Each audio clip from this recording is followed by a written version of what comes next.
everyone, it's your friendly neighborhood Tangent here, and welcome back to Car Vlogs. When last we talked, I was trying to figure out, how to say the way I feel about why I'm shying away from certain things. And I do think, we have to be careful not to be censored too quickly, or all of that. I do think that we all have our different ways of speaking our mind, and we all need to be mindful of what we want to do and where we think our place is when it comes to talking about issues. I understand why I'm worried about bringing certain things up and all of that. It doesn't mean I won't in the future. It doesn't mean I won't change my mind tomorrow. But I've been thinking about it more. I might break down that last video when I get home and talk about it more. There was something I wanted to say, and so I decided to start this video. And now I can't remember because I'm a tangent.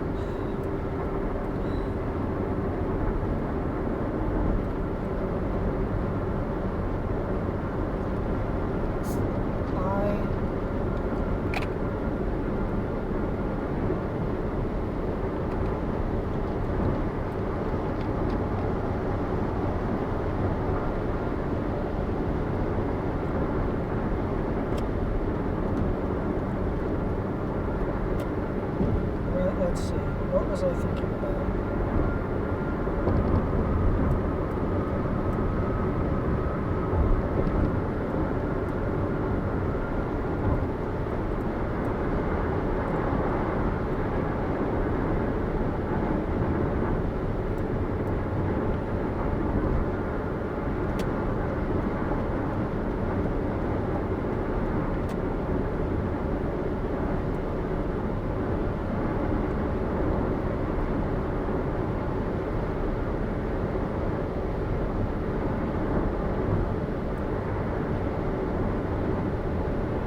I wanted to say that as a philosopher, like I had been saying, I want to make more philosophical videos, and I want to talk more about, heavy stuff and all of that.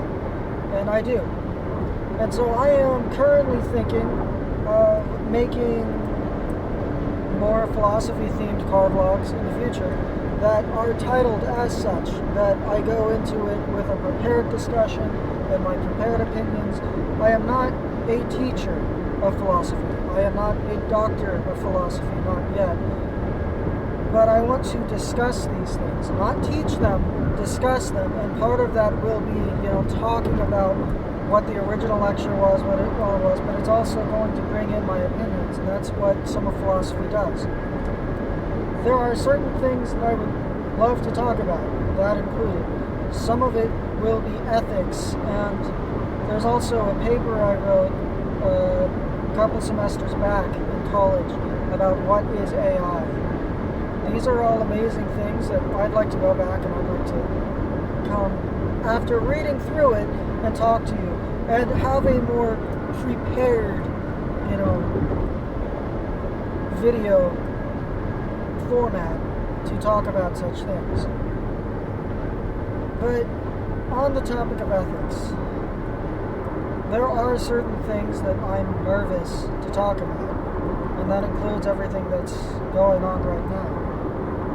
Interestingly enough, I had just started listening to a lecture on Plato's Republic, and one of the very first questions asked in the very long and very comprehensive Plato's Republic is, what is justice? And we talk about, the different ways to create a just society, the different ways to create a perfect society. And I've been listening to that a lot. Right before the protests started. And I've been listening to the debates and speaking, and you will see, people might point out that I am a lot more open on other channels. You know, I do speak very freely and openly, more so than it appears like I'm doing on YouTube. And I get that, and I think I get why. I'd have to pick apart myself and think about it, because there's this mental barrier there that I'm trying to understand. Right? I speak very freely outside of YouTube, but then when I get to here, when I get to making these videos, I kind of try to stop myself a little bit. You can find my opinions, it's not like you can't. But I'm nervous, and I get why. This is a different platform, and it's a platform where I feel like I need to hold myself professionally and speak professionally. And I do not have the luxury, or I feel like I don't have the luxury of getting it wrong or being in the wrong. That's difficult. But these are still important issues. And there is the question of what is justice, what is this and that. We need to talk about that stuff openly. We need to ask those questions, or whether everybody's going to come to an agreement or not. And I can give you my opinion, but my opinion isn't going to match up with everyone else's, and that, luckily, we live in a country where we don't have to conform to a single opinion. But since I've gotten this far, here is mine. Utopia is a pipe dream. Utopia is a perfect society lends itself to becoming imperfect, because everything that we can possibly do to enforce perfection falls upon a specific person's definition of perfection. And once we let a law define what is good and what is evil to a definitive, to a non-fluid degree, we're in trouble. I mean, to a point, we are in trouble. Alright? When we allow someone to go and call a concept terrorists, then they can label anyone they choose to be a terrorist. That's where we are right now. It's scary to say, but that's where we are.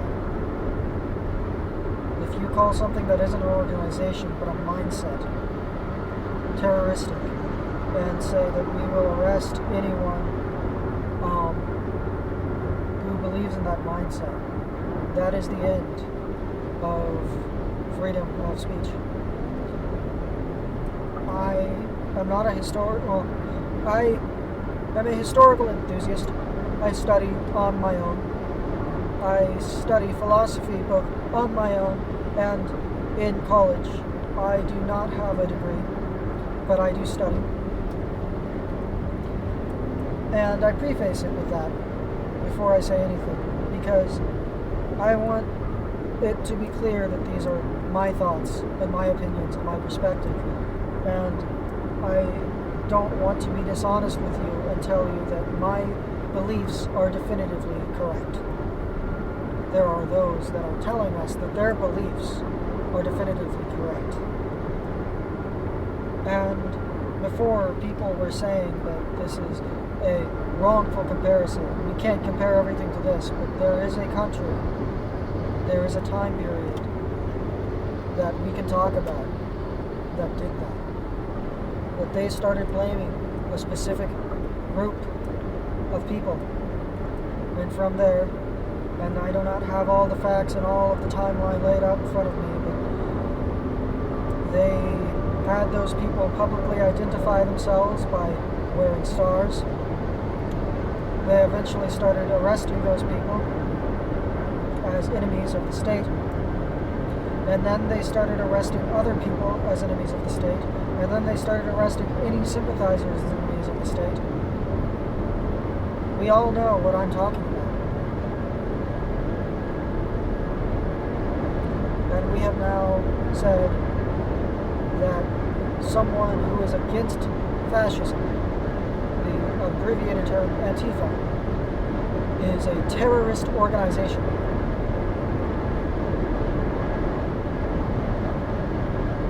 Then you can arrest anybody. You can label anyone Antifa. Then you can arrest them. If that becomes the way of things, we're in trouble. And it already is the way of things. You know, think about why. Think about how hard we punish people for possession of drugs. Think about where that came from and when that came from. Think about when the war on drugs started. Think about how many people of color versus how many white people are arrested for drugs. Think about who gets off with warnings and who doesn't. It is illegal, it is wrong in our country to discriminate. Which means that certain laws and certain ideas have been justified as a mask for discrimination. That's bad. It's just bad. There's no other way to put it. It's,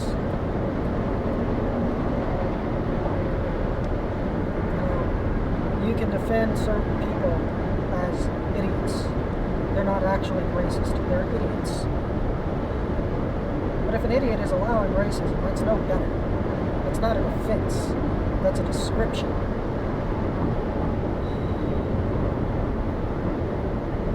And you can defend people as, being scared or not knowing how to do their job. But if that's the case, then why do they have that job?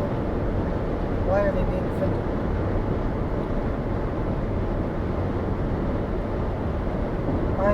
I'm not going to go on record condoning violence, condoning unprovoked and indiscriminate or possibly wrongfully discriminate violence. Targeting random people, that's messed up. Targeting random businesses, it's wrong. It's not what everyone's doing. It's not what everyone is doing. And there's really a double standard. You say, well, not all white people or not all cops are bad. No, not all cops are bad. But then one rioter burns down a family business and you go, this is why all the rioters need to die. Not die. So you get mad. You say, not all cops are bad or not all white people are bad. You find legitimacy in this statement. But the second somebody throws a brick at a cop car and burns down a building, you tell all of the protesters that they're all in the wrong and we all need to stop. And if you support the protests, you're supporting this. But you won't let us say that if you support cops, you're supporting that. There's a problem. There's a problem going on. And you can be racist, you can be abusive, you can be homophobic, you can be any of these things without knowing that you are. Even if you do not want to. If you are consciously not racist, if you're consciously not homophobic, if you're consciously not classist, good for you. Think for yourself. Be mindful. Be aware. Just like I'm being aware that I could be wrong and I will own up to it. And just like I am putting all the information out there to say that I'm not a doctor of any of these things. Be aware of how much you know and where you've learned it. And be aware that you could be wrong and there's nothing wrong with that. And if you truly believe you're not a racist, then accept when internally you have been. I've been. I've been racist, I've been homophobic, not meaningfully, not knowingly, not intentionally. And when I was told that I was, I didn't go, but I'm not homophobic. I went, oh, okay. So what you're telling me is realize that is hurtful, that it's hurtful to a community. I need to think about that. And I do. It's all a lot of people are asking. But you may call it a double standard for me to say that, in defense of protests and against all of this racism and to some degree against cops as an organization, and then to say, well, not all protesters, but there is. It's not. It is and it isn't. I don't really, off the top of my head, know if it counts as a double standard, but I will tell you that there are varying different degrees of things. If a person has to go to an academy and be trained to get a job, to get a badge, and then they misuse that badge, and because of some sense of family and brotherhood, some toxic sense of family and brotherhood, they don't get in trouble and they don't get fired. They're benched, which is great, and they're investigated, which is great, and then nothing is found. And nothing is found because they're looking out for each other. That's really what it comes down to. That's a problem. These people went to an academy. They were trained to handle these situations. Whether they were acting out of intentional racism or hatred or intent to kill, or they were acting out of internalized racism or acting out of fear, they don't need to be doing that job. If you can't handle yourself professionally, let me compare it to something else. If a doctor means well and does well, or if a doctor means well and tries to do well, but botches 4 surgeries and kills 4 people in a row, that doctor loses their medical license. If an officer means well and tries to do well and kills 4 innocent people in the world out of fear in a row, they are defended as, well, they were scared. That is a double standard. If a citizen on the streets panics because they were scared, they did not go to school to become a citizen. They did not go to school to learn these things that you have learned and I have learned. And I have learned because I was raised by a bunch of military brats and a bunch of veterans. From experience I can tell you that reacting to being screamed at, that remaining calm and following instructions while someone is yelling at you, that is a learned skill. Add a weapon on top of that, be it at knife point or at gunpoint. And I haven't been at gunpoint, but I've been at knife point. And someone giving you commands, I'm so glad that I had the parents that I did that taught me how to remain calm. I'm so glad that I was able to. I had to have people tell me how to do it, teach me how to do it. They didn't train me in any toxic or abusive way, I can assure you of that. But I wasn't ready until it happened. And you never know how you're going to react until it happens. And that's something my parents taught me. Well, a citizen, your average person does not have military parents. The military brats as parents, actually. Your average person does not have... Not every single person has military family or police family to learn these things. And this was passed on to me voluntarily. It didn't have to be. Your average person has no training to react to a threat or to react to their lives being in danger. Your average service member, be it officer or soldier, has to deal with putting their lives on the line every day voluntarily.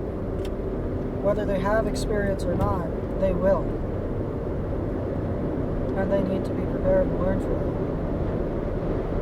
So it's not a double standard. When a citizen reacts in the wrong way because they're terrified, and you say, well, they didn't know what to do. They've never been in that situation before. They were not trained for that situation, and all of a sudden, someone was pointing a gun at them and screaming at them, and they reacted and either got themselves killed or got someone else killed. They didn't know what to do. That makes sense. When an officer is in that same situation and you say, well, they weren't trained for this. They didn't know what to do. Someone was screaming at them. Someone was in their face and they were terrified. They went to an academy. They volunteered for a job knowing that people were going to be in their face and they were going to be in that situation. We all don't know how we're going to react when our lives are on the line. There are certain situations, and I won't name them because they're all controversial, and it's a very long discussion that I'd have to have face-to-face with someone. There are certain situations where a person reaches behind their pants and the person reacts, and that sucks for everyone. Everyone. By and large, these are not the situations we're talking about. And by and large, if we're saying that they aren't trained well enough to do it, that if they were scared for their lives and reacted the wrong way, then it is evident to me that they shouldn't have that job. Just like a doctor that kills 4 people in heart surgery should not be a heart surgeon. But a citizen can't not be a citizen. There's just no way not to do that. That's just... You're not asking too much to ask that people who hold your lives in their hands voluntarily know what they're doing and are trained properly in doing it. You are asking too much that a random person that has never volunteered to exist, living out their lives, knows what to do without ever having to do it. It's different. It's very, very different. And if you can't recognize that, I'm sorry. You need to. You need to. And that's not to defend every single action, but that does help to understand it. And that's really the thing about being a philosopher and about studying ethics. Right and wrong is interesting because there's a difference between being right and being justified. And it goes even deeper than that. Even that is not correct. What is justice? What is justified? So what I will say is this. There's a difference between doing the right thing and doing what you think you have to at the time. There's a difference between doing the right thing and there's a difference between agreeing with someone's actions and understanding. There's a difference between agreeing with someone's reactions and understanding why they reacted.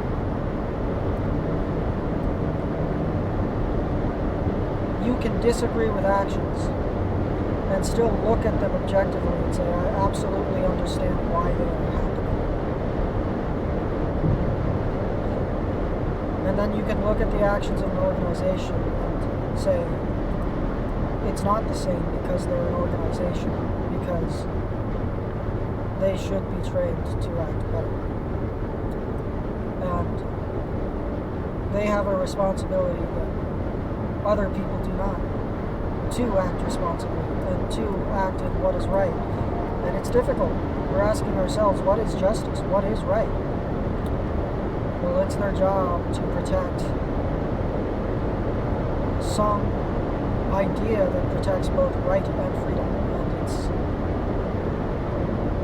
And they need to hold themselves to that. It needs to be expected. It can't not be expected. It's a difficult job. And that's not defending them. It's a difficult job. So why are we letting people who are not qualified for that job keep that difficult job and keep doing it wrong.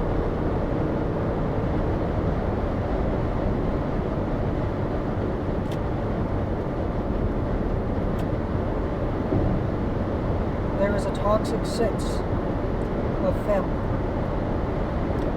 And it is not only evident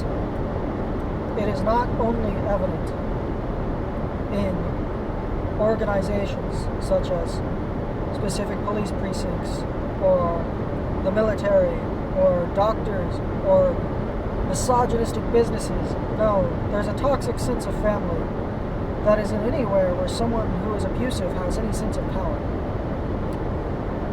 And the best example I can give to you is this.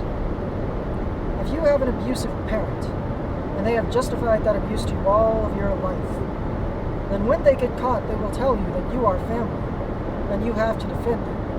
They weren't abusive to you, or maybe they weren't. And that carries along with a lot of people. There are a lot of people that defend their children from horrible, abusive, and wrongful things because they believe, this is my child and I need to defend them. There are people who defend their siblings because they believe blood is thicker than water, even though the full term is the blood of the covenant is thicker than the water of the womb, meaning that family is what we make and not what we are given. There's a toxic sense of family when you believe that you have to defend your brother because they did something wrong. Just as my parents have always told me that they love me unconditionally and they will always love me because I am their child. But if I ever harm someone in an unforgivable way, they will not hide my actions. If I get in trouble for something that they can justify in their minds, if I get arrested for something, maybe it's because of my race or because I have an attitude or because of whatever. Maybe they will defend me because I am their son. If I harm someone and I am in the wrong, they will accept that I am in the wrong. Because family does not mean letting people get away with doing wrong. That is how I was raised, and that is what I think people need to believe. And it's wrong. It's toxic that sense of family has made it into the people that are supposed to be protecting us. Their family. My brother is a cop and I have to defend him. My cops are my brothers and I have to defend them. You do. Until they kill someone wrongfully. And then you do what you're supposed to do, which is protect and serve the people. We have as a society, a responsibility to what's right. And some philosophers may argue that we have a responsibility to ourselves, or that our sense of right and wrong is only in selfishness, or that there is a good or there isn't. We have created a society in which we all have a responsibility to each other. And I do believe in right and wrong. We cannot protect someone from the system because we are related to them.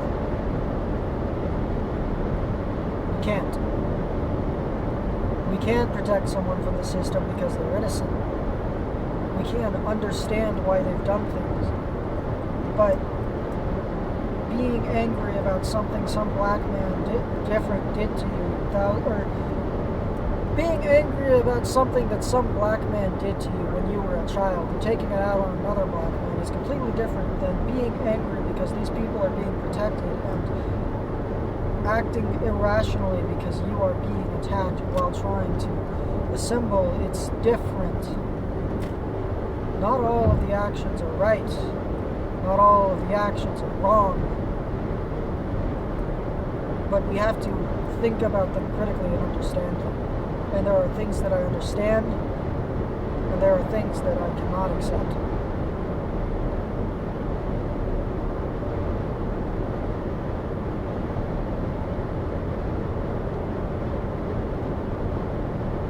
The police need to be policed, and the citizens need to be heard, and they need to not be herded like cattle. And all of their actions may not be right or wrong, but they are understandable. Whereas the action of killing someone because you want to exercise control so that you are safe because you do not understand how to do your job, maybe that's understandable. You don't deserve that job, and you don't deserve that badge. There need to be good people that protect us, and I hope that there are. If there are good ones, and you are defending them, and you know that they're good, that's great. They need to do something. And the problem is that in a toxic family, when you stand up against that family member, you get excommunicated by that family. It is the same in any organization, in any business. That is a risk. And it's a risk that good people need to take. If you stand up for what's right, that sometimes means not following orders and not protecting your family and not standing by the people that you see as family, but standing by what you think is right, and not standing by what you're told to do, but standing by what you think is right. And you risk losing a job or losing a family.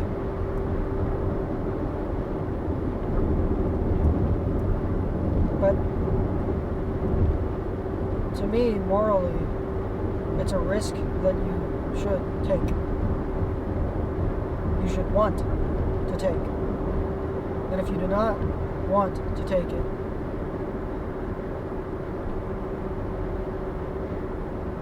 I open the question up to everyone because I cannot answer it. If you do not want to take that risk, can you call yourself good? Can you call yourself good?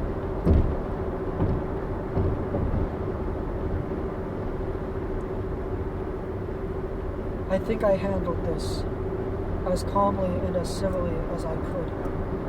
I was not expecting to go on this long, but I found my words and I used them. That is how I feel about this entire situation and about what's been going on for longer than I have been alive.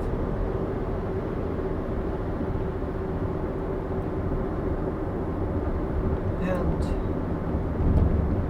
I hope that it is received well. I do. But that's really the questions that we need to be asking and the discussion that we need to be having.